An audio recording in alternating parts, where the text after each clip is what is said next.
Hey everyone, and welcome. This is episode 1 of Fixing Star Wars. So real quick, make sure you hit that subscribe button because this is going to be a reoccurring series where we try to get at least one episode of this out per week. And what that's going to look like is us going through different aspects of the new trilogy and deciding, hey, where can we have made this better? And we're going to begin with the First Order. So guys, let's get into it.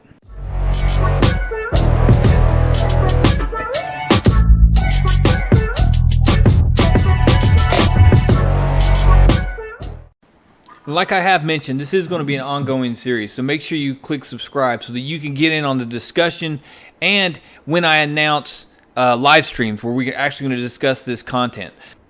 Now, today's episode is going to be about the First Order, and likely, depending on how this goes, the first few episodes may be about fixing the First Order, because you have to have a good bad guy, you have to have a good enemy in order to have a good story.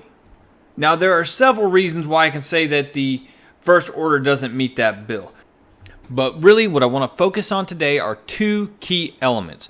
First off, the motivation of the First Order. I want to change significantly the motivations of the First Order. And then two, we have to discuss in depth the state of the Republic and how the state of the Republic creates an environment where the First Order can fill in a need, a gap, and become successful and become influential within the galaxy.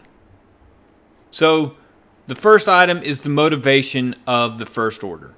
And what I would like to see here, and this doesn't have to come out, if you were doing this in a screenplay or in writing it, it wouldn't have to come out right away. But you would have to know that there was something out there in the unknown region that they were afraid of. Something that happened out there. Something they encountered, something they fought, and something they learned to fear. And it is driving them not only for self-preservation, to build a stronger military to defend against this, but to save the Republic.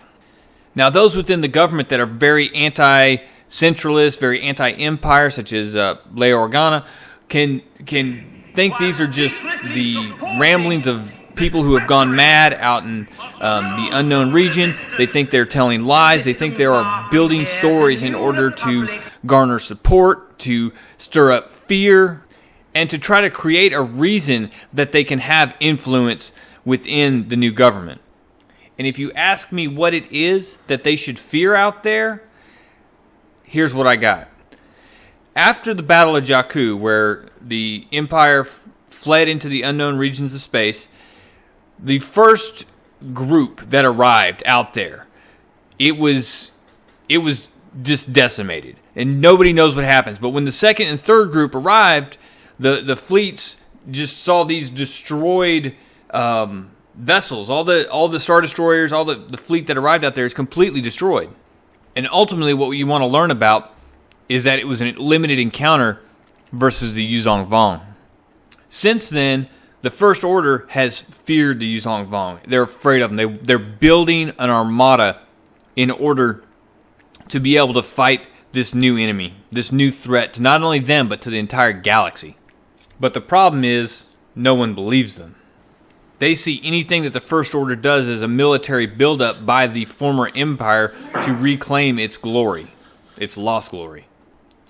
One of the things that marks the First Order, though, is that they are unwilling to just ignore this threat. They know it's out there, and they feel so strongly about it that they believe, if necessary, they will not fight a war on two fronts. And if they have to, they will destroy the New Republic in order to fight a war on one front versus the Yuzong Vong, if and when that time comes. By changing the motivation for the First Order, you change so many things. Like, they could still be looking for Luke Skywalker. Everybody could be looking for Luke Skywalker. He could be missing at the beginning of this still. But they can be looking for him for a completely different reason, because they believe they need him.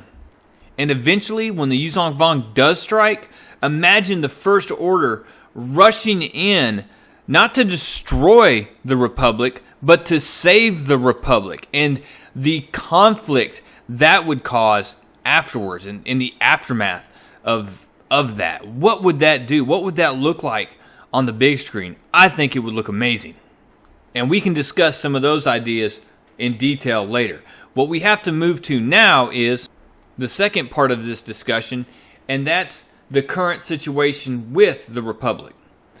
And for this, there's a good example of kind of what I'm talking about on a smaller scale in the book by Claudia Gray called Bloodline. It focuses a lot on Princess Leia, and the first few chapters discuss a lot of the intricacies of the current Senate. It discusses the gridlock and actually the rise of criminal organizations out in the Outer Rim planets. Now, my vision is very similar, but on a grander scale and with a different solution. What I imagine is that this is happening. These criminal organizations are out there. They're limiting trade routes. They're pirating. They're doing. Now, I'm not talking about burning DVDs. I'm talking about actual pirates, like taking ships and stealing goods. These criminal organizations are causing massive problems for the Outer Rim and the safety of people out there. And a lot of that can start to change when some of these mega corporations realize that there are resources out there. And that's where the First Order steps in. They fill the security gap that is left by the Republic in the Outer Rim. Basically, in exchange for credits, materiel, and equipment, the First Order provides security for the Outer Rim planets in these major organizations and the local governments that can afford it. And what this does in the Outer Rim planets is create a set of governments in the galaxy that are actually, they favor the First Order because they are delivering. They support the centrists. They believe that, look, the Republican government and the populist government is not providing us what we need out here to live a safe, secure life where we can prosper.